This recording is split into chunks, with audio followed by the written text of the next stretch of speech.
declaração, vou fazer um desabafo, uma confissão. Vamos. Ai, meu Algo Deus. que, assim, eu acho que só minha filha sabe. Eita. Eu sempre quis ser escritora, tá? E quem anunciou, quando eu tinha 5 anos de idade, eu fui alfabetizada com 5 anos de idade, e quem anunciou que eu seria uma escritora foi meu bisavô, Plínio Soares, ali do Salto, da barragem do Salto. Ele morava ali. E foi assim, foi uma história que eu contei e meio que escrevi, porque o meu avô, o Fábio, comprou um caderno, e aí quando eu li a história para a família, nossa, vai ser escritora. Então eu cresci com aquilo na cabeça, eu tenho que ser escritora. E daí fui para o colégio e o que eu mais gostava eram as aulas de literatura, era aula de português.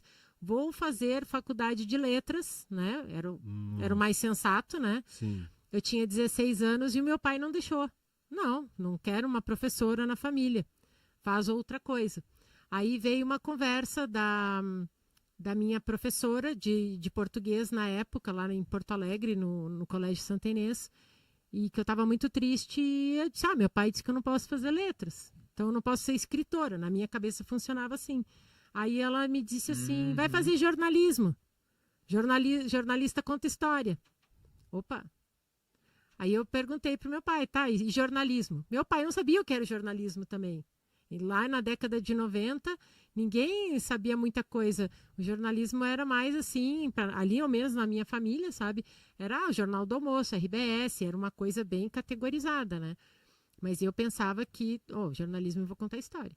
E eu passei no vestibular da PUC e entrei para o jornalismo.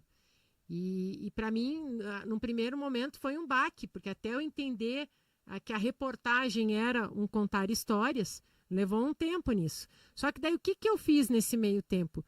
Eu fui fazendo as oficinas de produção literária que aconteciam ali em Porto Alegre, na Casa de Cultura Mário Quintana, depois dentro das livrarias. Posso te interromper um pouquinho? Como é que é o nome? Oficina? Oficina de produção literária. O que seria isso? Tu aprender a escrever, mas com esse contexto literário. Sabe? Daí tu já vai entrar na linguagem da literatura, nesse estudo literário, porque existe uma fórmula para escrever, sim, né? Sim. A gente pode escrever assim, tem muita gente que diz assim, eu escrevo só quando tenho inspiração. Tudo certo. Só que escrever é um trabalho, assim como é um trabalho metalúrgico, como é o teu trabalho com áudio, entendeu? É um trabalho que tu tem que botar dedicação. Né? E ali eu fui aprendendo que a literatura é uma construção, né? É uma construção de palavras. E aí tu cria as histórias. Mas eu contei esse meu, como é que eu vou dizer para vocês? Esse meu início na literatura, por quê? Porque aí eu descubro a literatura gótica. Eu descubro que seria a nossa era romântica, né? De um Edgar Allan Poe, de um poeta brasileiro Álvares de Azevedo, que vem toda essa questão do drama, da dor, né? Dos amores platônicos. Depois vem um Castro Alves, que vem reclamar de toda uma injustiça social. E aí eu começo a perceber, opa, tá ficando melhor isso aqui, né? Eu posso contar histórias e posso botar um enredo Eu vou te dizer maior. assim, ó, que tipo, tu me explicando, agora eu fico pensando assim, caramba, por que eu não li mais na minha vida? Mas tem tempo, sim, cara. mas talvez pelo acesso à informação, sabe? É tudo muito formal. A isso literatura tem esse contexto porque, por formal. exemplo, tu me explicando, eu já fiquei aqui pensando, eu vou ler Castro Alves amanhã. Isso entendeu? Aí. Eu já fiquei pensando aqui, porque eu compreendi.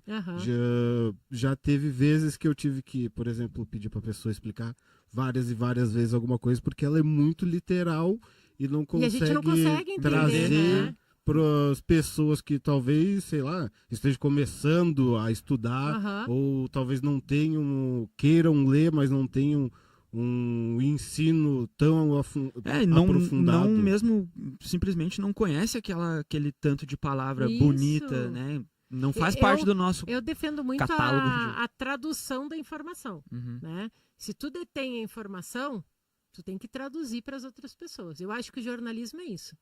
É traduzir, porque muitas vezes a informação é complicada. sabe? Total. Ela precisa de muitos links para ser compreendida. Então, o jornalista tem a obrigação de traduzir essa informação. Mas aí, aquela adolescente que gostava de um terrorzinho, que gostava de um gótico, foi cortada, entendeu? Porque daí tu entra numa faculdade, mesmo que tu tenha 16 anos, tu tem que te portar como uma adulta. Isso aqui é literatura de adolescente. Isso eu acho... isso aí é complicado. E aí as minhas leituras, tudo certo, as leituras foram mudando, tu vai adquirindo uma outra bagagem. Só que o que é para ti, volta. E aí é que eu vou contar para vocês. Na pandemia, a minha filha, que gosta de literatura de terror, chega para mim e diz assim: "Bah, mãe, tu ia escrever terror muito bem." Ai! Eu disse, como assim? Daí, e ela, naquela época, ela assistia o anime, aquele Demon Slayer, que até a gente foi assistir ontem no cinema, sabe? E tinha todo... Eu disse, peraí, que história é essa? Eu já pisei nesse mundinho aí, né? E abre, tô mexendo no Facebook, e abre a inscrição de um curso online, narrativas de terror, com 2 professoras da PUC, nas noites de quarta-feira, 3 meses. Opa, eu tenho dinheiro e eu tenho horário. Eu vou fazer isso aí. E aí era um curso online pela plataforma Zoom, 10 ou 12 vagas, gente do Brasil inteiro. Então, era um troço muito louco, porque foi naquela época que deu que sumiu o oxigênio, né, de Manaus. E nós tínhamos um colega, né, que morava em Manaus, e daí ele nos contava o que acontecia lá.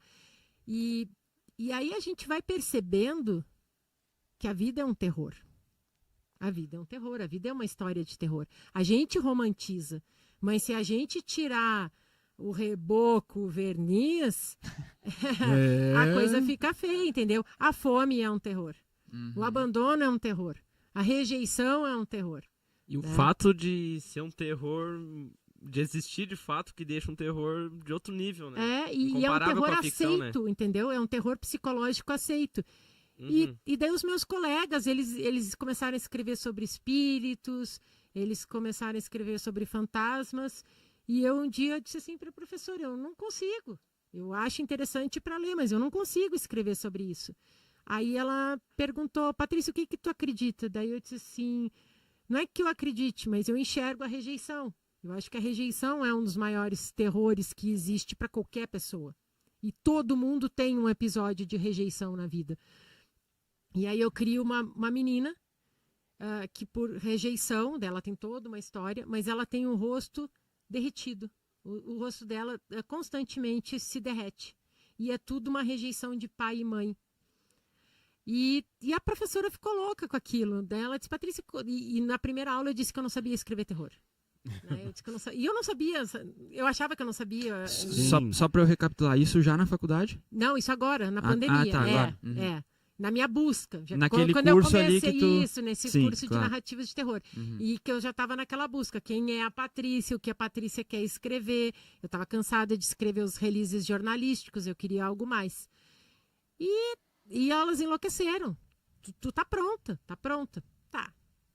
Daí tu conta para um, tu conta para outro e... mas vai ficar escrevendo isso? Nossa, Patrícia, mas olha os textos que tu produz, tu vai... E aí tu escuta os outros, né? Exato. E aí eu vou dizer uma coisa para vocês, eu tô numa fase de encorajamento para me tornar uma escritora de terror.